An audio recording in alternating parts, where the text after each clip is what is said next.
Pi. Sejam bem-vindos a uma aula de matemática do 7º ano do ensino fundamental. Eu sou Alex Duarte, professor de matemática da Rede Estadual de Ensino. Esta é Mariana Moura, intérprete de Libras, e juntos nós vamos conduzir uma aula sobre o tema de números.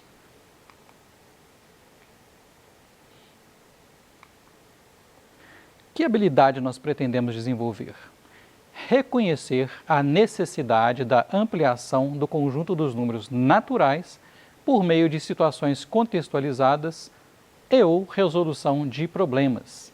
Então, partindo do conjunto dos números naturais, que é o conjunto mais simples e o que a gente aborda primeiro na matemática, nós vamos estender para o conjunto dos números inteiros.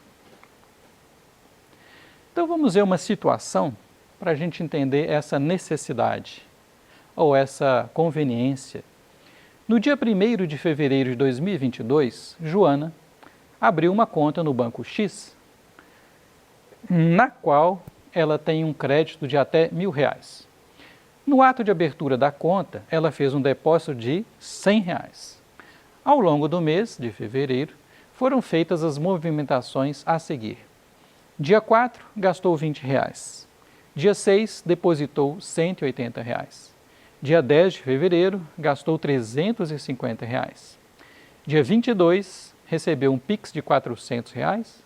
E dia 27, depositou R$50. Então, estas foram todas as movimentações da Joana com essa conta. A pergunta é, qual o saldo final da conta de Joana no Banco X?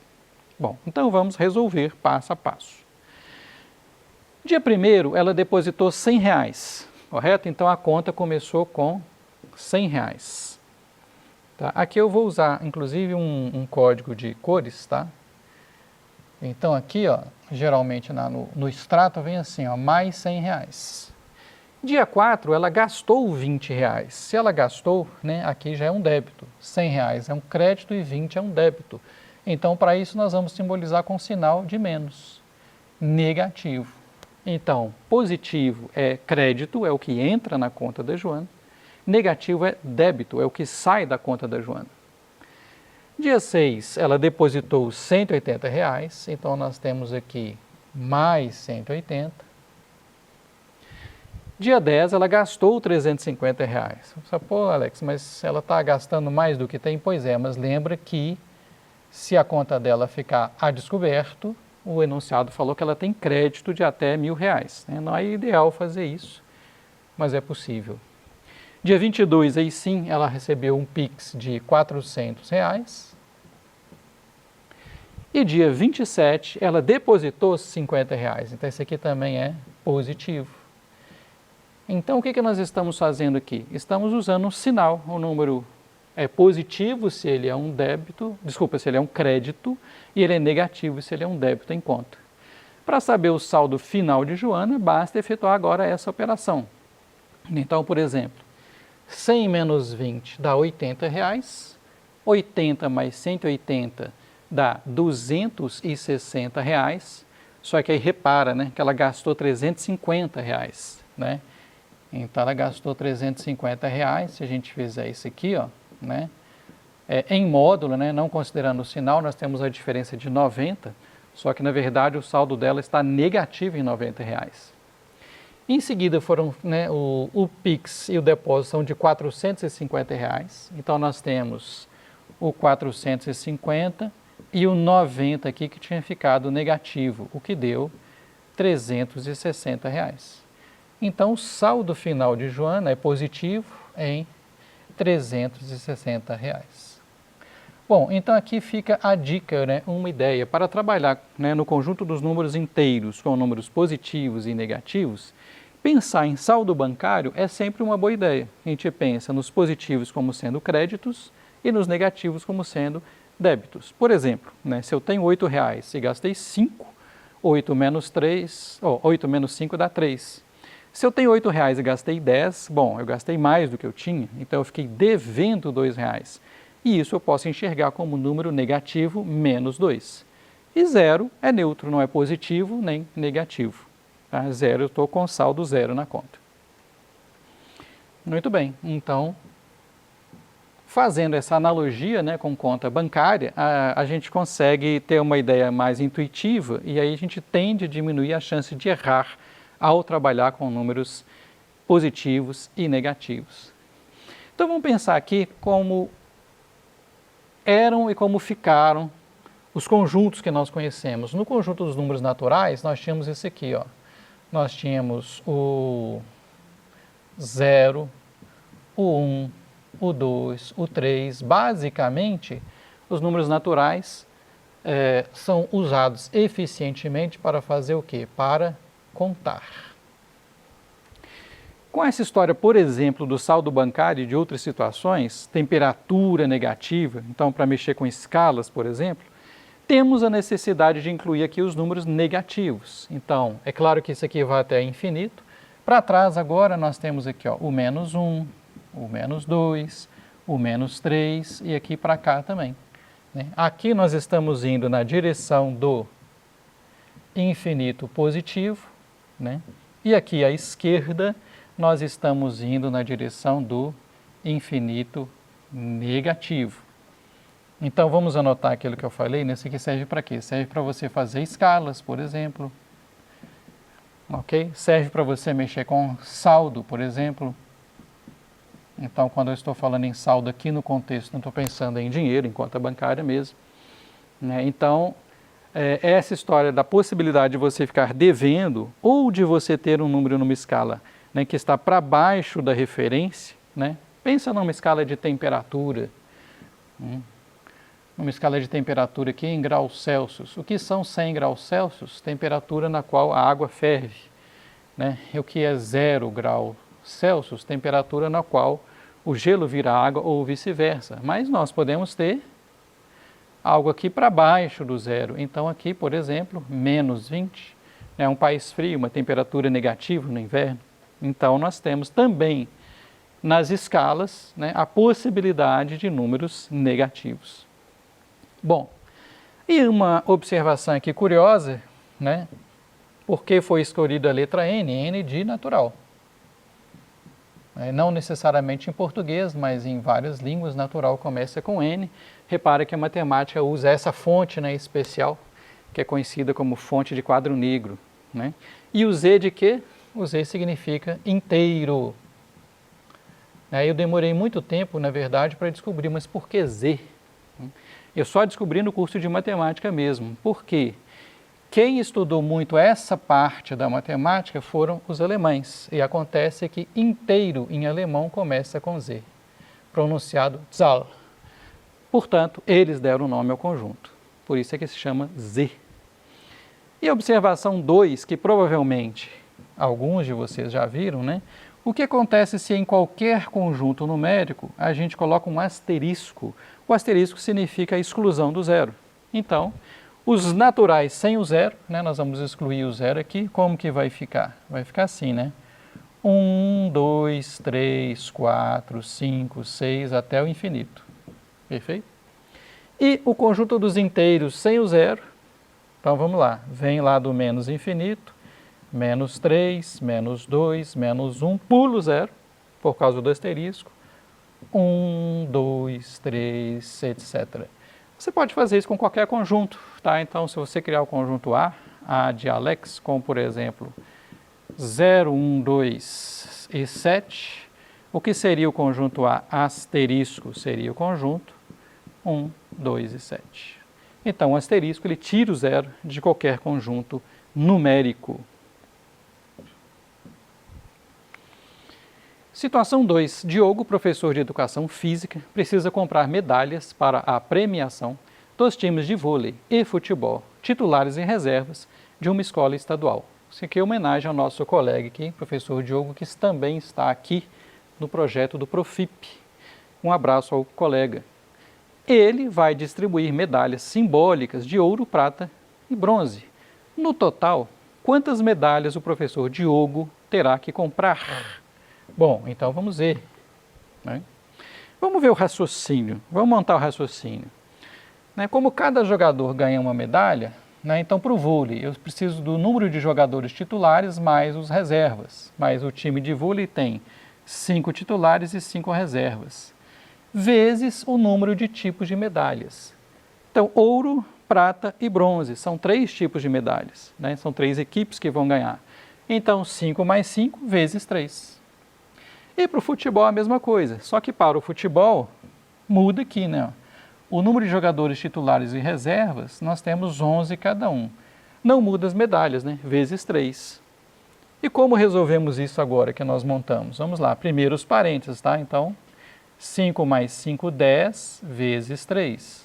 Mais, primeiros parênteses, 11 mais 11, 22 vezes 3. Agora resolvemos os colchetes.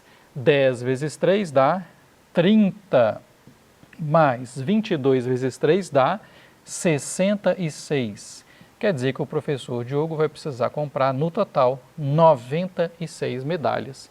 Né? 1/3 de ouro, 1/3 de prata e 1/3 de bronze. Então, aqui nós estamos vendo, né, esse problema aqui, é exatamente para a gente enxergar aqui, né, a discussão de expressões envolvendo números.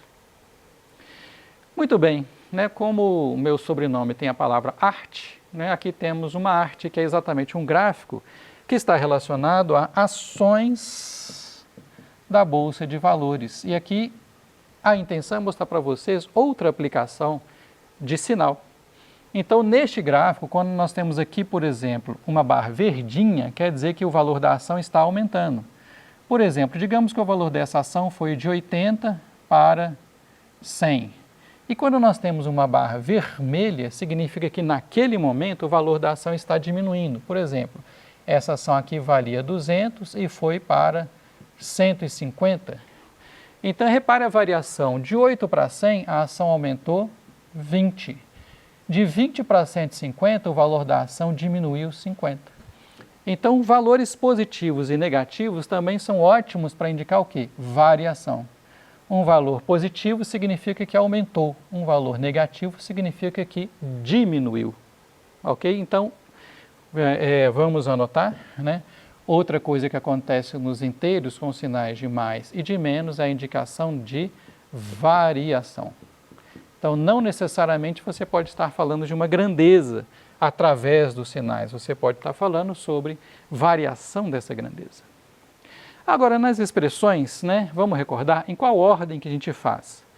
Em relação aos delimitadores, primeiro a gente resolve os parênteses, como fizemos agora mesmo.